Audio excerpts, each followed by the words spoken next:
आणि आता एक महत्त्वाची बातमी कोल्हापुरातून समोर येते। प्रशासक मंडळाचे सदस्य प्रदीप मालगावेंना फोनवरून मंत्री हसन मुश्रीफांनी झापलंय। मंत्री मुश्रीफ ठराव दाखल करताना व्यवस्था पाहून ते संतापले। कोल्हापूर जिल्हा दूध उत्पादक संघाचे ठराव दाखल करण्याची प्रक्रिया सुरू आहे। राष्ट्रवादी काँग्रेसकडून आज वैद्यकीय शिक्षण मंत्री हसन मुश्रीफ ठराव दाखल करत असताना दुग्ध निबंधक करण्यात आलेली व्यवस्था पाहून मंत्री हसन मुश्रीफ चांगले संतापले। केलेली ही व्यवस्था पाहून मंत्री मुश्रीफ यांचा राग अनावर झाला आणि प्रशासक मंडळाचे सदस्य प्रदीप मालगावे यांना फोनवरून त्यांनी चांगलं झोडपून काढलं। तर दुग्ध निबंधक कृष्णा ठाकरे यांच्या समोरच प्रशासक मंडळाचं वाभाडं काढलंय।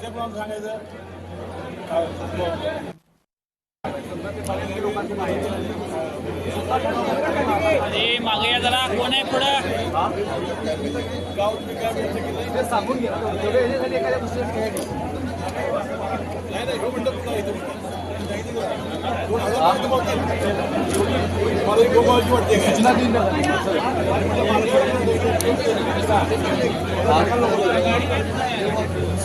ठीक आहे। स्वतः मी स्वतः हजर आहे करावं माझी जोरात गरज काय इथून जाय जोरात